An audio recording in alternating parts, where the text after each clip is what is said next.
Good evening and welcome to the Book Club of California's online and in-person program titled Black Urban Landscapes of the Second Great Migration.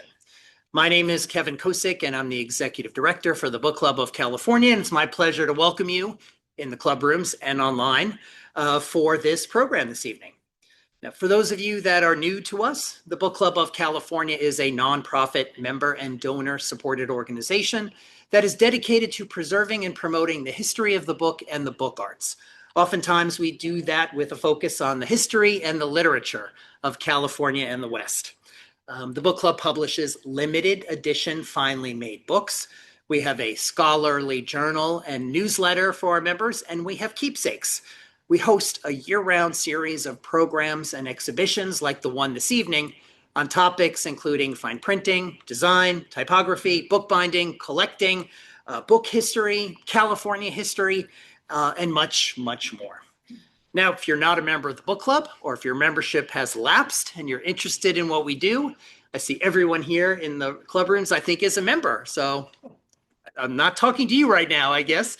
If you're not a member or if your membership has lapsed and you're interested in what we do, please consider joining our century-long tradition. Our membership dues are modest, the benefits are many, and we simply can't do the work of the book club without the support of our members. So I encourage you to go online to bccbooks.org to find out more, to join, or to donate. And now for tonight's program. The program is titled Black Urban Landscapes of the Second Great Migration, and our speaker is Wendy M. Thompson. Now, Wendy M. Thompson is an associate professor of African American Studies at San Jose State University and a poet from Oakland, California. Her forthcoming scholarly book, titled Chasing the Sun, Staging Life, Belonging, and Displacement in the Black Bay Area, looks at the cultural and performative worlds that Black Southern migrants and their descendants staged from the Second Great Migration period to the contemporary era.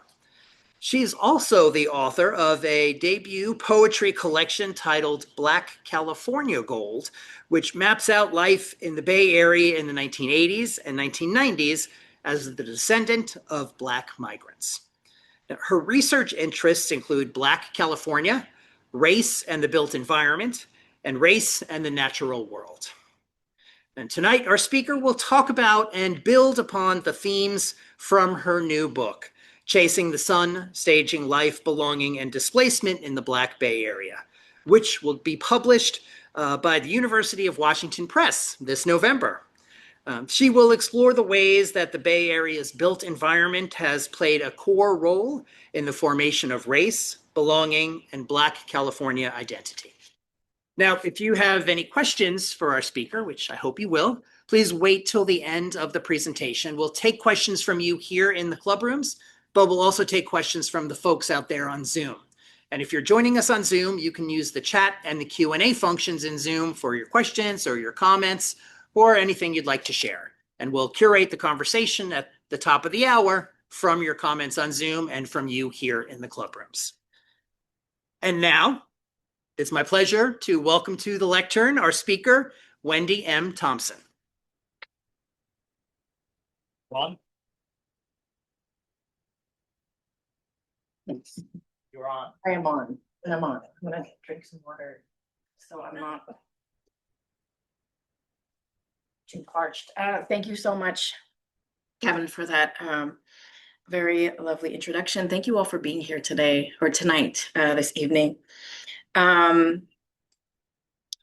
So I'm going to go ahead and talk about Black urban landscapes of the Second Great Migration.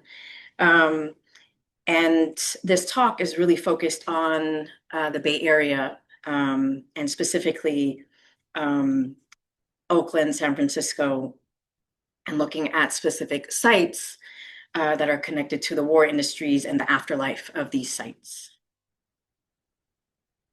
It is impossible to trace the history of the Black Bay Area, African American body, presence, cultural and political history, community life, and social imprint without talking about industry, war, the Great Migration, and the history of urbanization here.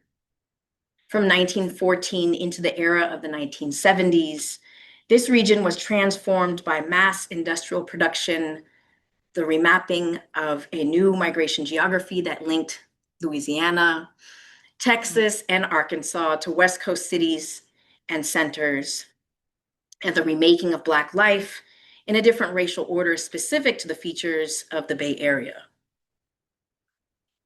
In many ways, the Bay Area's built environment has played a core role in the formation of race, belonging, and Black California identity, even as the state currently continues to experience a structurally driven, market-triggered mass displacement of its own Black population.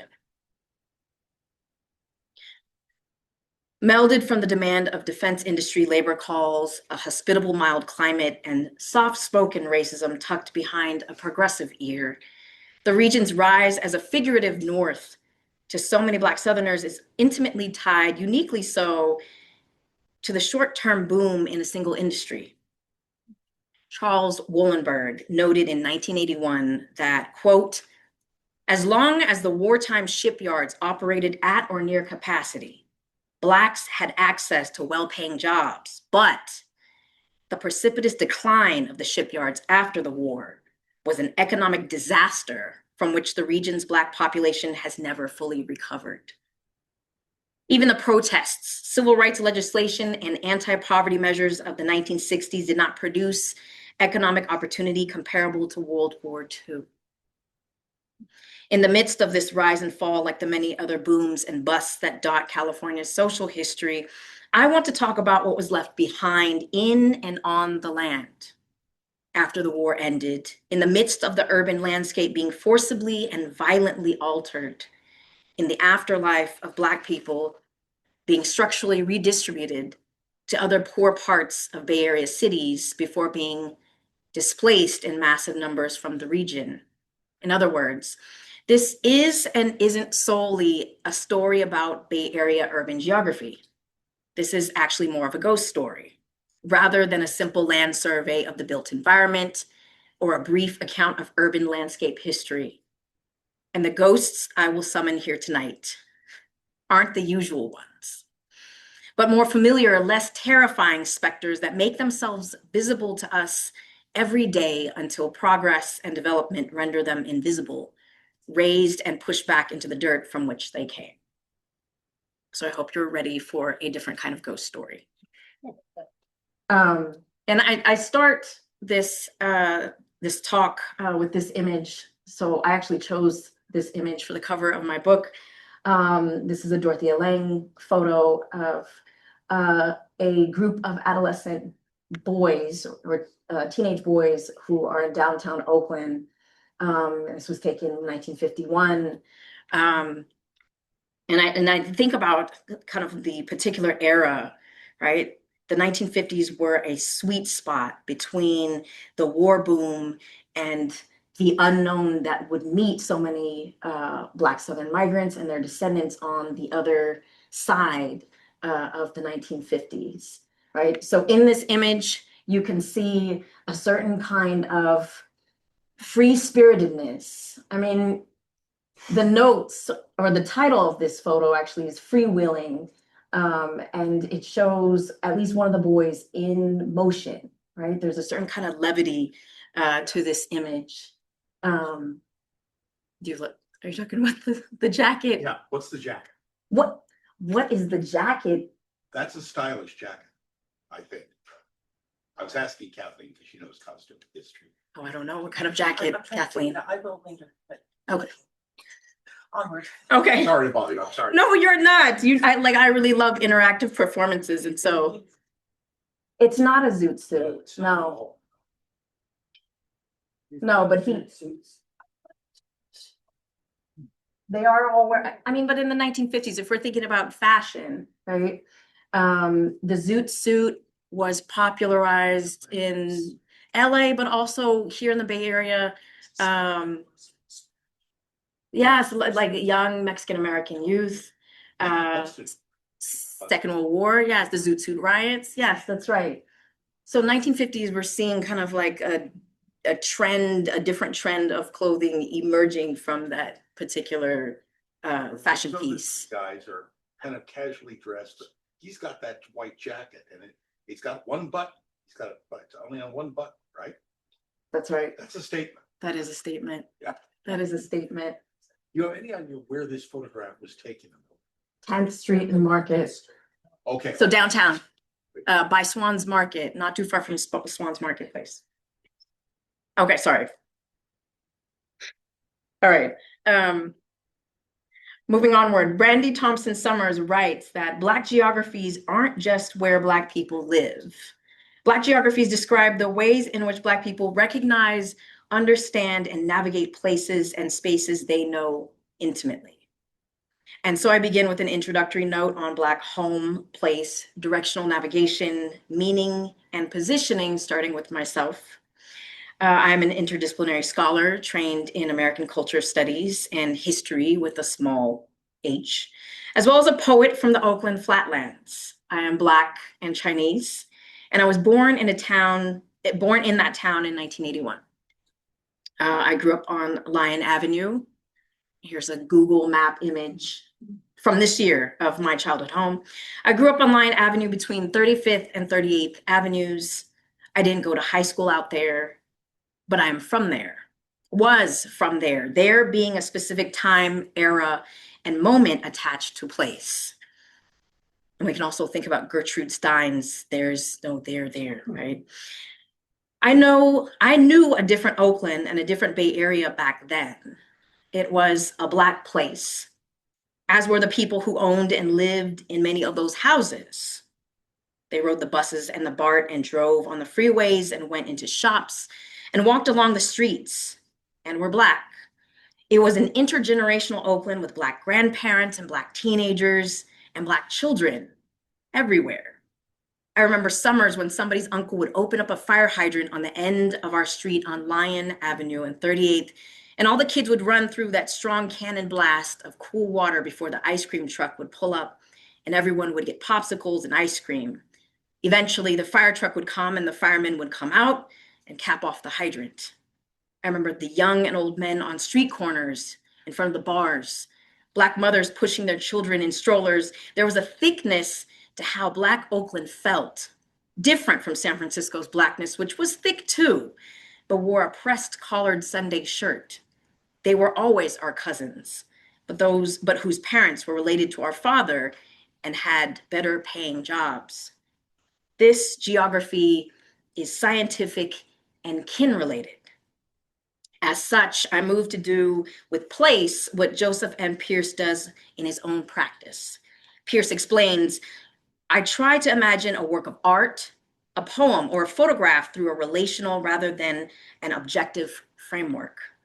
I try to approach the works I analyze here, not as data, but as kin. Thinking about Black Oakland spatially and familially, place is determined by streets and landmarks, which double as knowable animated sites filled with familiar objects and containing memories of events and people one is in community with. The streets and landmarks are not just simply there for directional purpose, but also convey meaning and evoke feelings as one traverses through and in place. Who lived around there? What could you expect if you passed by this way? Why did you need to avoid going that way? How far would you have to walk or ride? And was that distance tied to the fact that you intentionally had to take that detour? Was it a house, a building, or bodies that marked the point of detour? Black geography has always been more than just the coordinates on a map. More than just topography and density, it is how we are in and of a place and what is required for us to be mobile and feel safe in order to survive. It is what we have done for multiple centuries and counting. Additionally, there's a long memory associated with Black people and how we know a place. Knowing includes history and what that place has meant to and for us through seasons of change, growth, development, and decline. How we as Black people have come to know the Bay Area, including its former and present urban landscapes, has largely been erased generation by generation through ongoing divestment, community destabilization, and capital redevelopment. Addressing this erasure and working in reclamation requires the use of different tools, or maybe I'm just tired of talking about gentrification and its consequences over and over and over again. So in the same way that I introduced myself to you, I introduced you to a different method of approach, hauntology. Itself radical and strange, in order to differently think about and see Black urban landscapes of the Second Great Migration. Many of the landscapes built and manipulated structures and elements, living, breathing community connective tissue, live on in afterlives, having been gutted, razed, repurposed, or built over. I evoke the following spatial sites and structures as ghosts: Oakland's 16th Street Station and World War II shipyards and shipyard housing, with the Nimitz Freeway making a brief cameo. I recast them all here as part of the ongoing urban hauntings of industry, redevelopment, and Black displacement in the Bay Area, likening them to extensions of ghost towns or ghost spaces, communities and places once inhabited and used, now long abandoned or deserted, but still existing in some form as witness to their former selves that might otherwise be completely forgotten. Here in California, the majority of ghost towns are largely associated with earlier eras of mineral or resource extraction. As they exist today, some ghost towns are completely devoid of any structures, with only local knowledge preserving the fact of their existence, having fallen victim to the elements, extensive scavenging, or overall disruption and vandalism to the site.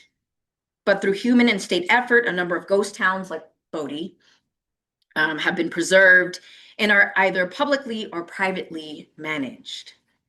Bodie in Mono County, a once bustling gold mining boomtown that fell into decline, has since been registered as a National Historic Landmark and California Historic Landmark, as well as established as a historic park in 1962 as part of its multiple afterlives.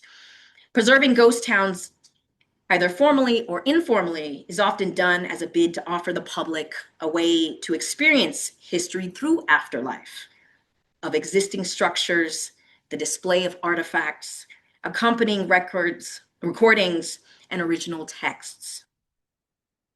By recasting Black geography, the Black Bay Area, and certain parts of post-industrial West Coast cities as ghost towns or ghost spaces, rather than abandoned, derelict, discarded waste sites, there might be a different opening for seeing value in the worlds and potential built by Black Southerners and their descendants.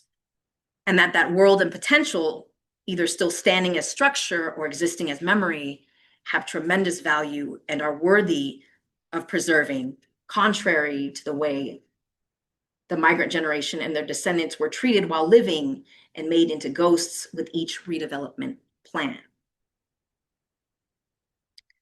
So back to hauntology. Hauntology is what Andrew F. Wood states reverses and ultimately collapses the certainty of knowledge claims.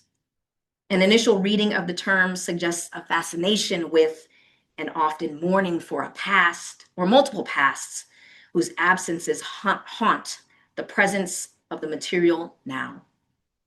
What is uncertain about a haunting?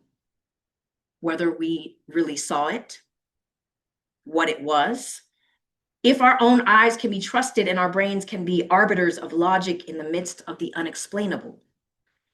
These structural realities, train tracks and rail depots, shipyards, public housing, freeways, are but figments in the urban landscape, itself a haunted place, if we are to evoke the ghostly presence of those who inhabited and tended to this place before.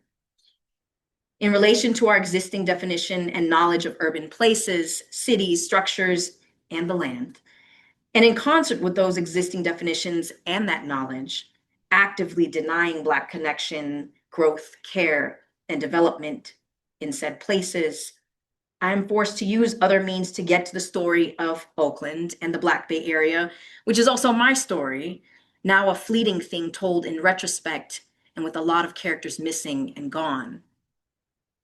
Hauntology, according to Andrew F. Wood, remedies this in part as it invites us to read efforts to fix, define, and authorize the past as a paradoxical proposition arising from an inherently unstable foundation. After all, the surety of our terms, a monument, for example, as compared to a wasteland, hardly speaks to the reality of the past, but is instead representative of the present definition of things. When we adopt a hauntological perspective, we come to recognize the ghostly nature of the present. From this vantage point, we wander the shadowlands that seemingly apportion the intrinsic and extrinsic, the historical and the subjective, the external and internal. This is how a train station, now abandoned, becomes an ancestral port of Black Southern futures arriving on time. This is how a shipyard, now a 934-acre federal Superfund site and part of a new master plan multi-use and mixed income waterfront district in the Bayview Hunters Point neighborhood, becomes a contaminated memory bank of Black family life, ambition, and dreams before displacement and gentrification.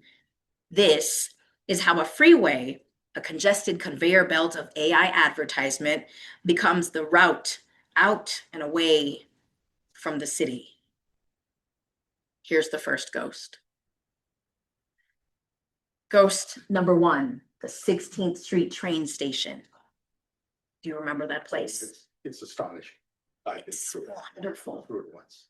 It's wonderful. The West Oakland train station, a massive Beaux-Arts structure that emerged between 1910 and 1912 at 16th and Wood Streets, now sits a ghost of its former 40-foot elegant self, made with terracotta tiles and boasting 3 large arched windows that tower over the main door.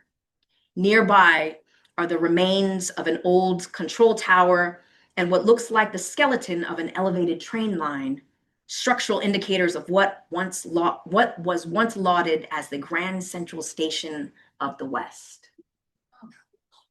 In a story written in 2025, the year the station was added to the National Register of Historic Places, as the Southern Pacific 16th Street Station and 16th Street Tower, Azul Dahlstrom Ekman would declare, as if in eulogy, "For all its grandeur, it clearly has been left to the slow decay of time. Local graffiti artists have covered its once bright walls. The perimeter is encircled by cyclone fencing, and weeds grow everywhere." The aftermath of the 1989 Loma Prieta earthquake would force the station to cease operations, leaving it in a state of abandonment, open to cycles of use and redevelopment plans. In 2003, a partnership involving 3 developers proposed to build over 1,500 market rate condominiums as well as new commercial space. And then in 2025, City Ventures, the current owner, had a pending application with the city of Oakland to build a 77-unit townhome style development called the Signal House around the site, with no indication of plans for station rehabilitation. This has been the afterlife of what was once the hub of not only the Southern Pacific Railroad, but a regional network of mainline, interurban, and street railways, which situated Oakland at the center of the Bay Area's industrial economy that included a complex infrastructure of train yards, heavy industry, automobile plants, and machine shops. Once this was a portal to potential and prosperity for Black Southerners in the decades prior to the Second World War and for 3 trying decades afterwards. Over time, it would be rocked by natural disaster and a lack of adequate seismic reinforcement, leaving it shut and vacant to witness life at the end of the 20th century, when much of West Oakland would become a larger ghost unto itself, destroyed by freeways, deindustrialization, and capital flight. This ghost marks the first, a more traditional haunting that exists in the urban landscape, where structures still remain largely intact, leading one to not have to do the guesswork of asking what was here when looking at the site. It has remained preserved, used in recentish time as an event space. It was also used as a music video set, and is perpetually a graffiti artist's canvas, right? Changing hands between owners who lack the funds, permits, and approvals to develop the site. For now, this ghost, an origin point from which Black futures, Black neighborhoods, and Black lives were built, remains trapped in its slowly decaying form, a visible and unceremonious haunting, holding out against being converted to luxury lofts for the time being. The next ghosts live and haunt in both seen and unseen forms. These are ghosts 2 through 4. The shipyards, war workers housing, and the Nimitz Freeway making its cameo. Their spectral presence and absence speak to the question that connects us to the first ghost.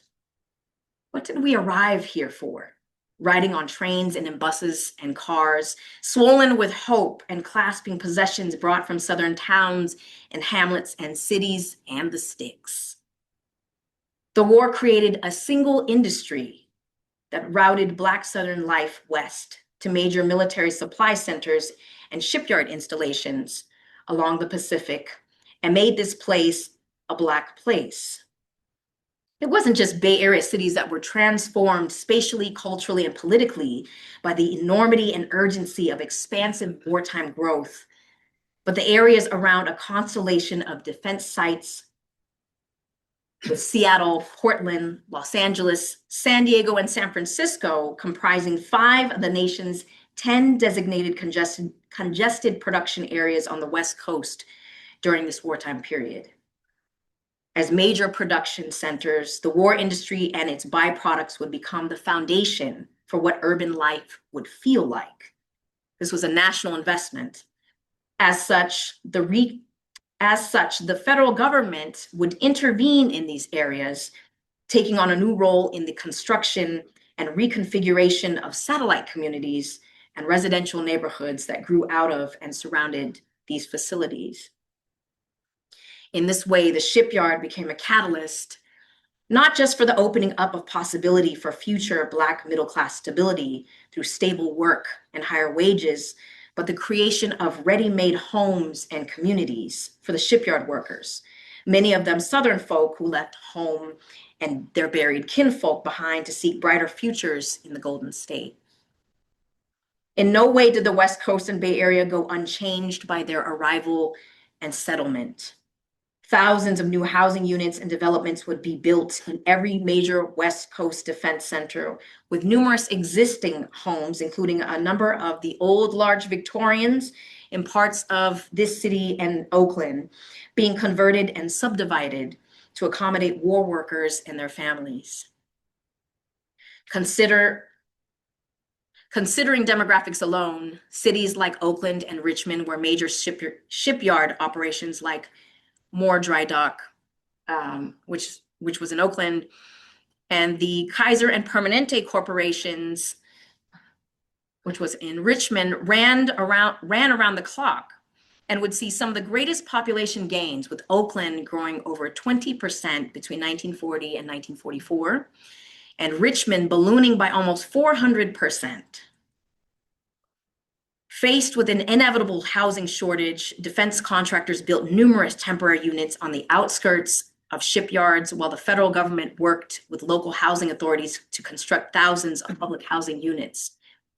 Housing elsewhere in the Bay Area would be largely closed off to Black tenants and buyers by white residents, political elites, and business interests who sought to protect private and residential areas from what they perceived of as a threat to property values and the use of public space, effectively turning parts of Bay Area cities into Black places.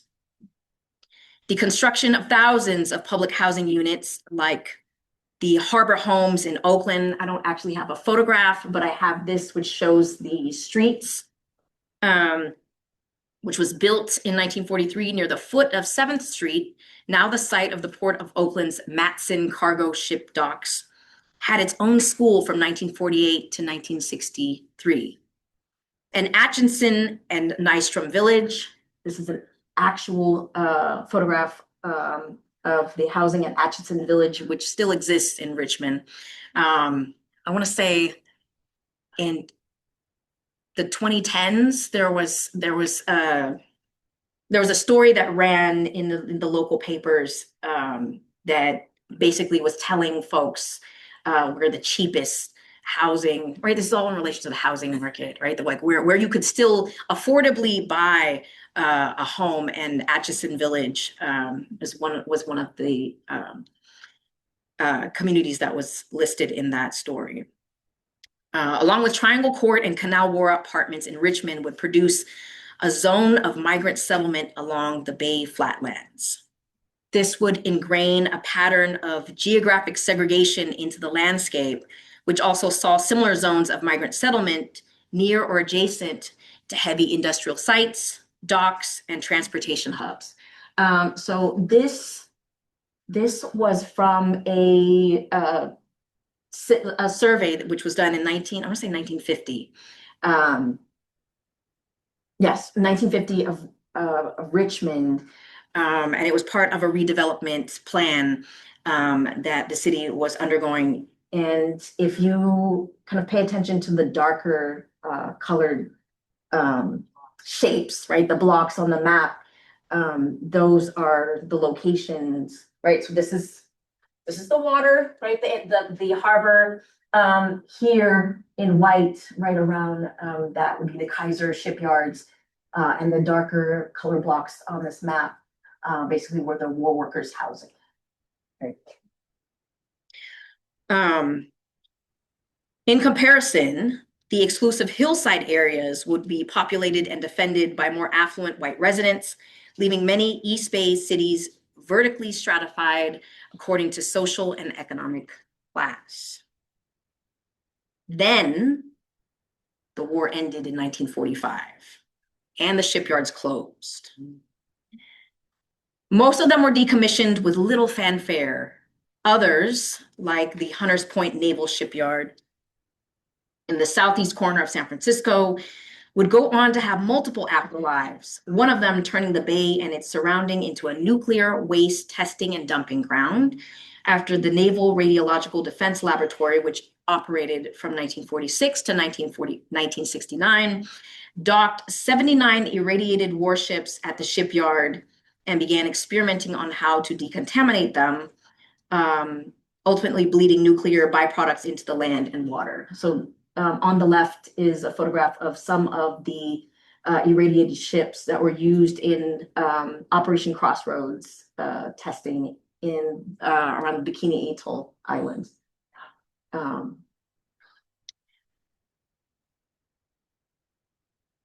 Residents like William Jones, who lived in Hunter's View, would come to consider the shipyard a site, quote, a site of violence and sometimes death, end quote, especially after its cessation and transition in the post-war era. With industry around these shuttered war sites beginning to sag or at least shift, new things, computational machines, were appearing on the horizon elsewhere in the South Bay. Approximately 85% of Black migrants stayed in the region. Their numbers increased by their newborn children and by new post-war migrations from the South. By 1950, San Francisco's Black population had grown to over 40,000. By 1960, to nearly 75,000. Similar numbers would swell other East Bay cities. Those who could shift did, into management positions, into single-family homes, into a security that Black Southern migrants and their children could not always access, and if they did not come easy. Where during the war years, about 75% of Black heads of households in San Francisco were classified as skilled industrial workers, the great majority in the shipyards. Only about 25% of Black workers were still in industrial jobs in 1948, while over half were employed as unskilled laborers or service workers, and over 15% of Black Bay Area men being unemployed. On top of that, plans were being implemented to raise temporary war workers' housing, no longer needed for wartime and beginning to deteriorate along with the general landscape and environmental conditions around them. So this is that study of the city of Richmond that was conducted in 1950 as part of the city's moved to renew certain parts. You can see on the right-hand side, this is taken from the plan of some of the example of the blighted areas. At the very top is a photograph of the temporary war workers housing in 1950, then considered blighted, or by that time considered blighted. Other issues with sewage, sanitation, as well as overcrowding, unsafe housing. All of these would be slated for demolition, with some efforts being made to rehouse a number of the folks, but there were never enough units, right? And like this is the part that, one of the parts that stayed with me. There were never enough units to rehome everyone, right? And so back to the question you were asking, where did everyone go, right? The people who didn't get rehoused, where did they go? Right. All right. Beginning in the decade of the 1950s. Oh no, sorry. In an effort to clean up the remains of wartime social disorganization, which also overlapped efforts to eradicate what civic leaders deemed blight, war housing projects around the Bay Area were targeted for removal as part of larger city planning projects aimed at urban renewal. Beginning in the decade of the 1950s, thousands of poor families would be displaced, many of them Black, to other parts of the Bay Area. Oakland's harbor homes would be demolished in the 1960s. Both of these images come from the Oakland Tribune, and were taken in 1963 as part of a story documenting the razing of the harbor homes, as well as the shutting down and the demolition of the school that was built initially for the children of the shipyard workers. Chanticleer Street, Rochambeau Street, what's happening? Aldebaran Street, Tangier Street, Estuary Boulevard, and Moorship Avenue would be erased off the map. And this red icon gives you a sense of the actual community, the harbor homes that was demolished in order to make way for the births of, what did I say? Matson's shipping company that's there right now. All right, others would follow suit. Here's another newspaper clipping of the High Street homes. In this story, it mentions that so this is after 1963. The authority has already raised the 483 unit Harbor Homes project, and then the next on the chopping block, right? The figurative or literal chopping block to be demolished: Tassafaronga Village, Bayview Park, High Street homes. This story basically is focused on announcing that this community is going to be demolished. And again, back to the point that I made about there not being enough housing, new housing, right? Public housing to rehome folks. Here it states families will be advised that they may be eligible, right? So the speculative, the potential, they may be eligible for quarters in the authority's permanent housing projects. However, those whose income levels are too high to qualify them for such apartments will be forced to find housing in the private market, right? So basically it's on you. If you do not qualify, you have to kind of figure out where you're going to go. So others would follow suit as Bay Area cities sought to turn former housing into industrial hubs, erecting warehouses and manufacturing sites over former kitchens and living room floors, right? So the high street homes that are mentioned in this article actually existed at one point in this area where there's now a number of industrial warehouses and manufacturing sites. And here's the actual outline of the High Street Homes community. And then you can see right? The Nimitz Freeway making its cameo.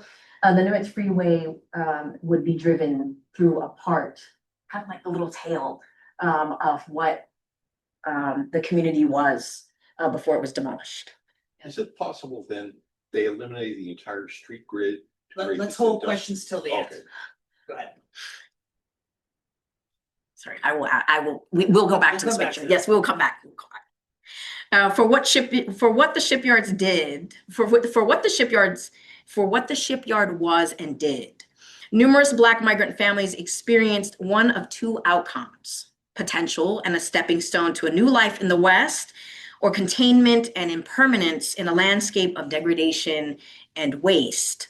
On top of that, the decade of the 1950s was also the age of interstate expansion, with federal funds being used to build miles and miles of roads and thoroughfares and highways across the United States, including the Geary Expressway, a number of them driven through, over, or around Black neighborhoods and communities. Here in the Bay Area, the Nimitz Freeway, which connected Oakland with San Francisco, the East Bay, and San Jose, would be completed in 1957. Construction would cut a gash through West Oakland, severing it from downtown. Looking back, its creation destroyed many blocks of homes and directed thousands of high-emission vehicles through the heart of residential areas. The planned destruction of yesterday's urban renewal or today's redevelopment is never unintentional and never without consequence. It comes with permits and carves into walls and living rooms and recreation centers and jazz clubs and corner markets and storefront churches and abandoned lots used as shortcuts and playgrounds, and brings new dream homes and retail shops and parking lots and commuter lanes and commercial warehouse space for someone else's convenience, someone else's future. Those of us who study and have lived through such projects and planning understand how and why Black and poor communities already sited near heavy industry and toxic facilities become prime targets for new market rate builds and transportation complexes after the factories, plants, and disposal sites have been shuttered and cleaned up and houses and communities torn down. We understand how this process, known as herbicide, depends on a particular kind of violence and place killing, which ultimately leaves behind ghosts of communities and collective memory. The demolition of entire neighborhood blocks, the enclosure of Black residents behind freeway on-ramps or under underpasses, the forcible shuttering of Black businesses under the drowning noise of the BART train overhead on West 7th Street in Oakland, were the collective effort of residents, city and regional planners, and the private sector who squared off over the allocation of resources and power, as well as the future of community, in order to plot a particular life trajectory based on their own interests and that of others. This effort left and leaves ghosts behind in their wake. But with every burial of Black Bay Area neighborhoods and the demise of Black migrant memory comes a potential resurrection and a definite haunting. Of course, I do not have any physical proof of this. I just know this is what tends to happen when the living is not allowed to transition peacefully. And when the industrial bones and framework that birthed multiple eras of Black Bay Area life, movement, and culture is made to live over and over again in processing as future city plans or as an approved plan helmed by a private developer, possessing new forms as locales rebuilt upon the debris of earlier incarnations, often as simulations for new people with no memory of what it took to get here. Thank you.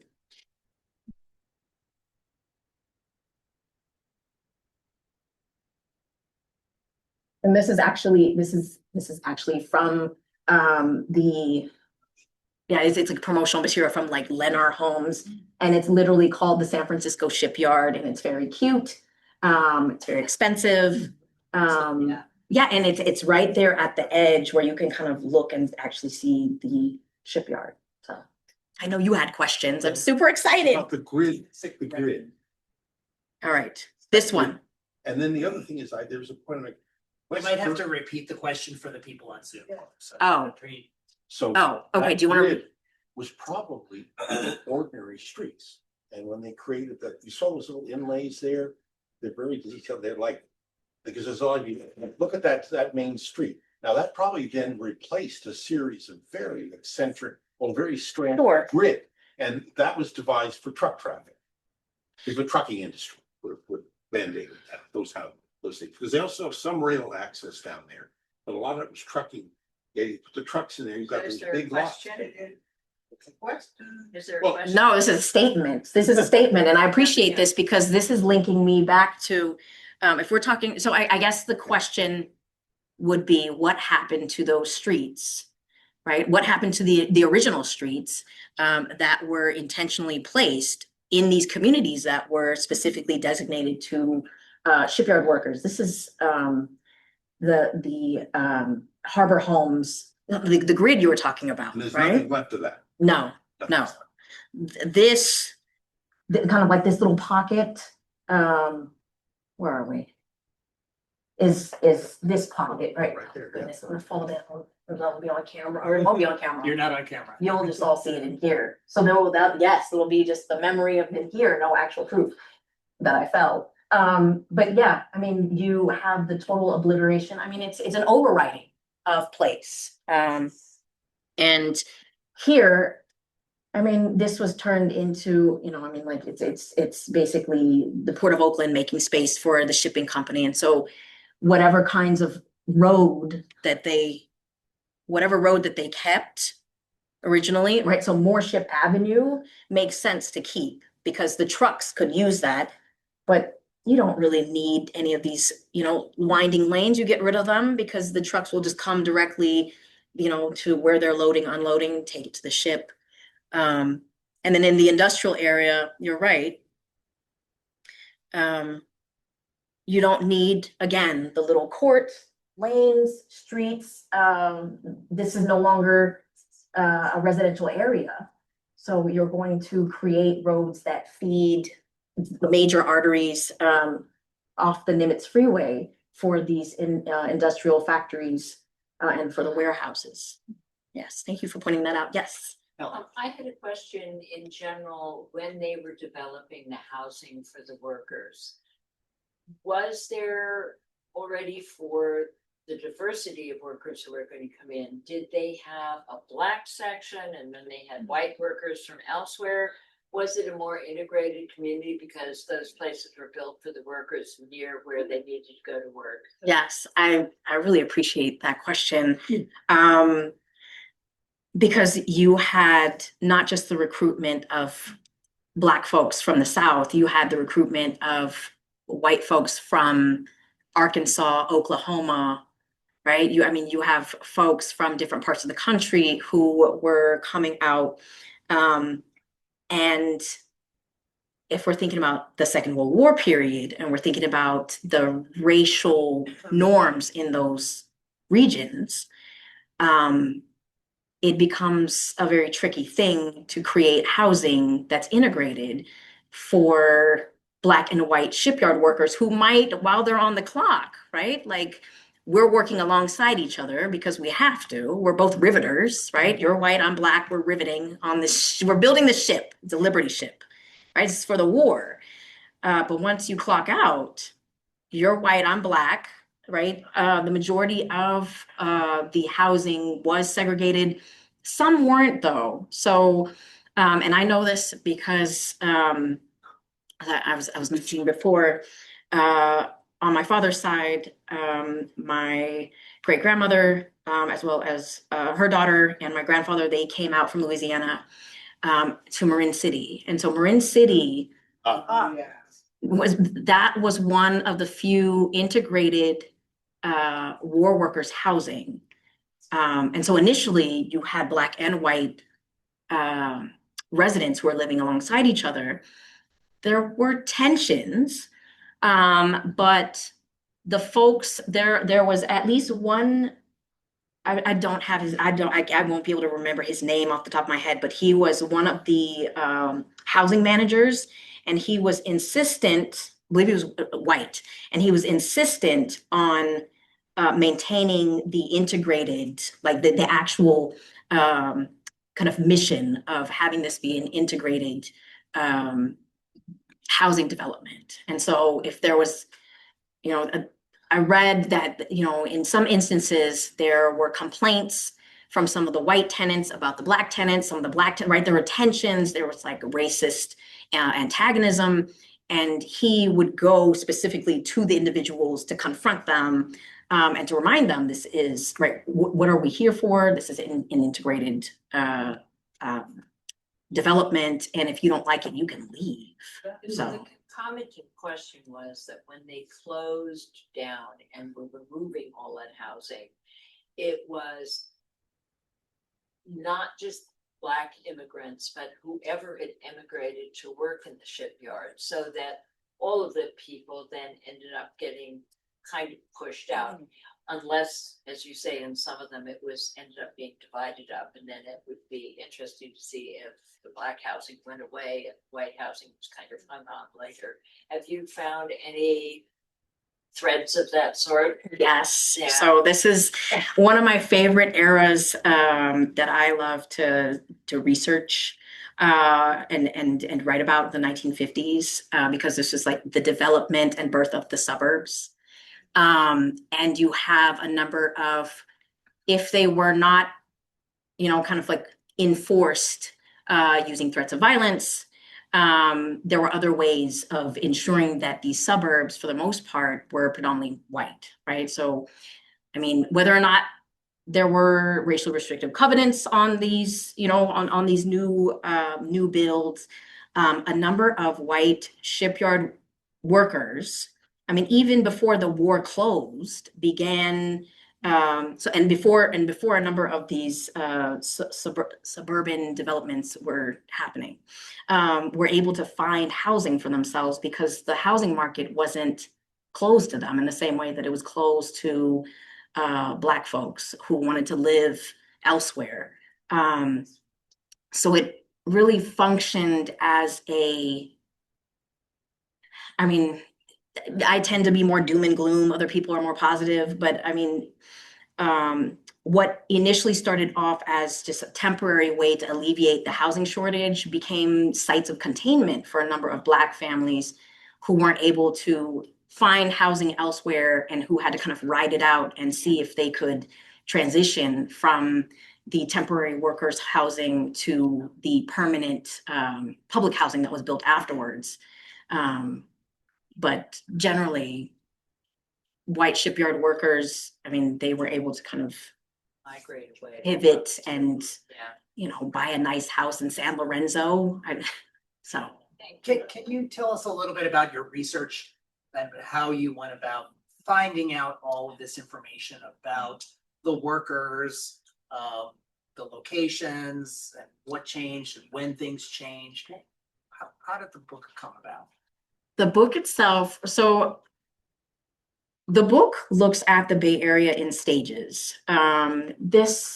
This talk tonight was focused more on the Second World War and a bit of the decades that followed.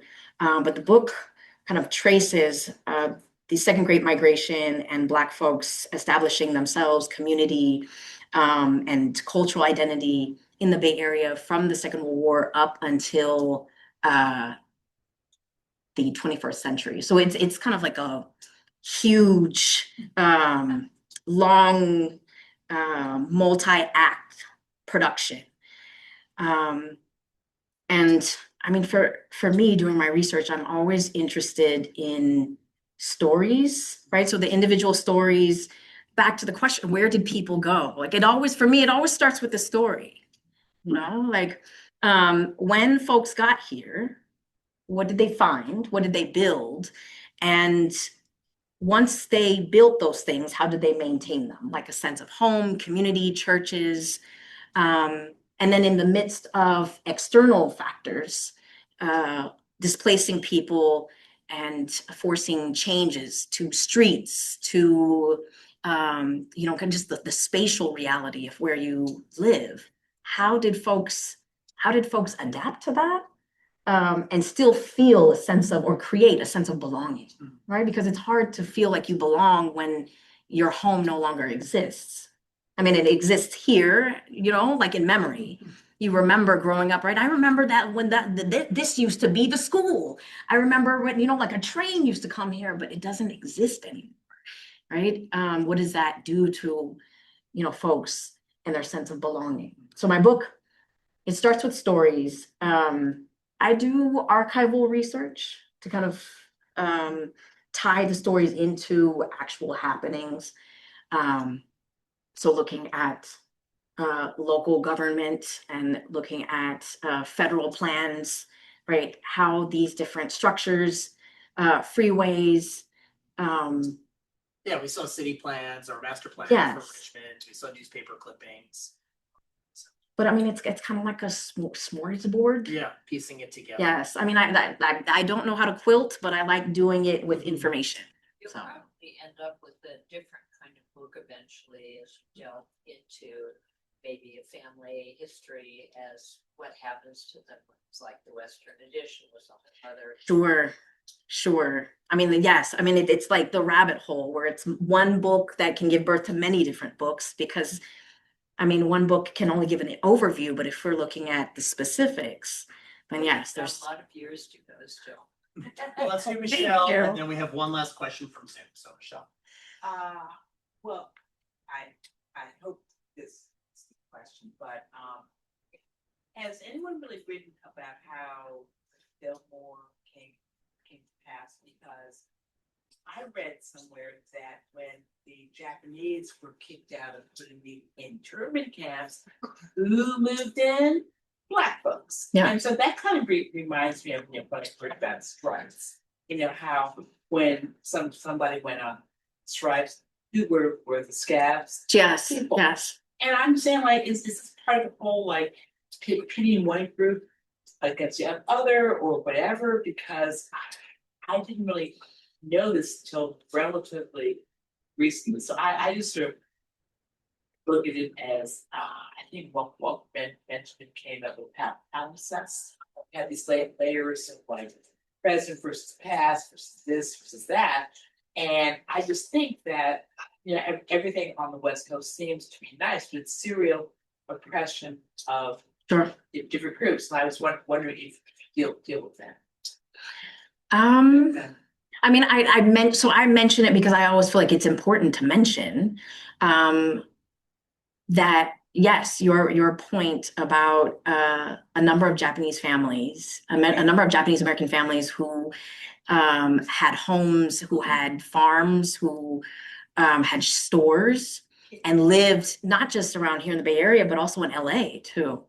Roughly they lost everything. Yes. Based on lies. Sure.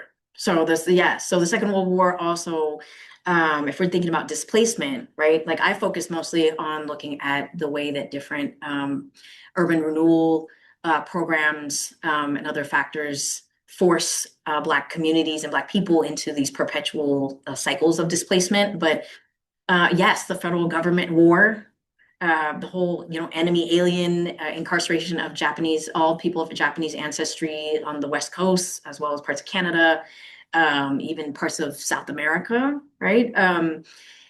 That displacement did open up. It opened up the real estate market for a number of Black families, Black Southern migrants, to buy a home in an area that wasn't being kind of cut off or cut off for them. So Complicated.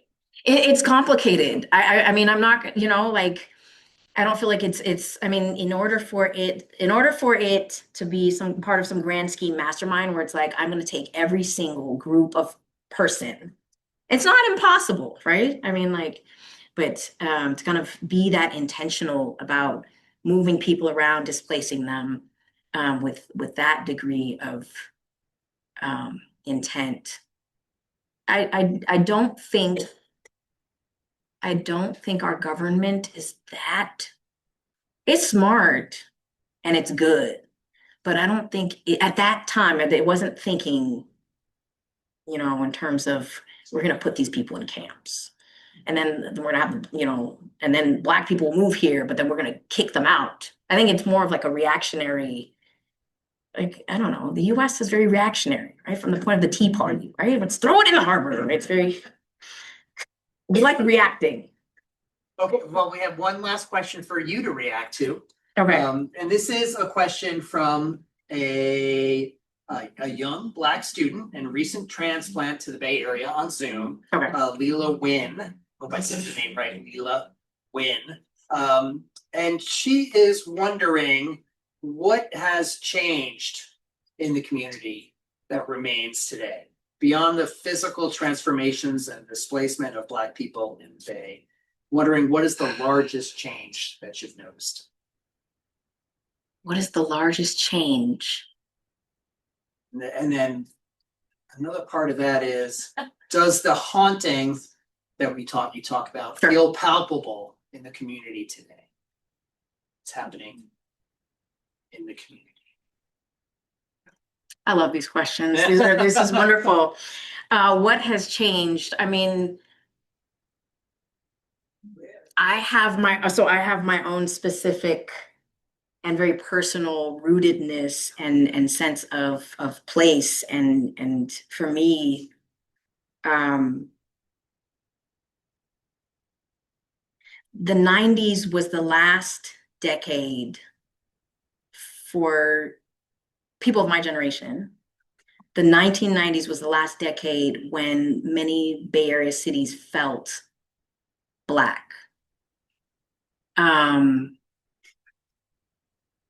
And I mean, like, we don't have all the time to kind of, for me to unpack that.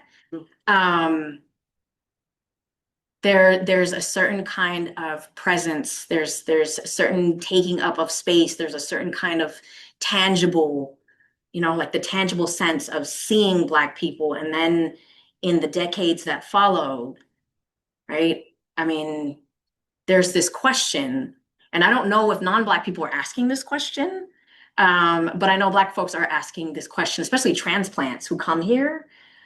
They'll be like, where are all the Black people at? Especially in San Francisco, right? They'll be like, where are all the Black people at? Where do Black people hang out at? Like, where do we go to? Where are you all? Like, what happened? Right? Like, there's this kind of so there's this recognition that whatever the legend was before the arrival of the new people, right? The legend stated that there was some level or degree of Blackness here. I mean, even in Oakland, which still has a higher demographic percentage than San Francisco. I don't know if San Francisco is 6%. Yeah. It's, It's definitely- Is it 6%? Is it scary? Used to be 12%. I think Oakland's down to 24%. Right? Back to the question. There, starting in the 90s, there was a reverse migration of Black folks going back down south to urban centers, like going to Atlanta, Houston, Texas. Land was cheaper, and enough folks were moving down there, and there was a sense that we could build something prosperous, something better, something, you know, affordable, something that we could give to our children. Community. Yes. Which doesn't exist here. There was a desire to be around other Black middle class folks, and then there was a sense that Atlanta or Houston, right? And opportunity there too. This is true. But also, I mean, parts of the Central Valley. Sacramento. Absolutely. Sacramento, Manteca, Stockton, Fresno. And that's just kind of thinking about the migrations here. I know Black LA migrated to Antelope Valley, right? So different parts of the Central Valley. So it's a spatial change, but it's just a general feeling of and I mean, like, it gives birth to certain cultural expressions, like or artistic representations, like that film The Last Black Man in San Francisco, right? Where it's this desire to retain or hold on to family legacy in a place that you don't recognize, or that that isn't for you anymore. There's a loneliness here. There's a desperation here. And I think that a number of families, Black families, are holding on, have been holding on or trying to hold on to whatever we can. Like a lot of the churches have shrunk, you know, in terms of congregation, right? And so like it's where are we going for spiritual connection and fellowship? Where are we going for assistance? Where are we going? Like there's that for me has been like the greatest change rather than a spatial, and it's you feel it spatially. I forgot the second. The palpable part. Yeah, there was a second question. Oh, the haunting. Yeah, that's the haunting part. Is it, can you feel it in the community? Is it palpable? Is the haunting palpable? Yes, it's a grief. It's a grief, and that's what it's a grieving, and it's multiple layers of grieving. It's a grieving for what was. For me, I'm 45 years old, and there's now for me a perpetual grief for my grandmother's house that doesn't. I mean, my grandmother passed away on my father's side in the 90s, and the family home was sold. And there is no centralized heart. There is no kind of like a tangible place anymore. Food traditions go along with it. Music, right? Like things that were done, you know, in certain rituals, they also are lost when you sell a house, because it's not just a house, it's also a gathering site, it's relationships. And I know this is not super exclusive to Black folks, because there's a number of different immigrant folks. There's white folks who feel, right, like cities and places do change. Like that is one of the expected and promised things. Like places do and will change. Community will do. We will change, right? How do we cope with that?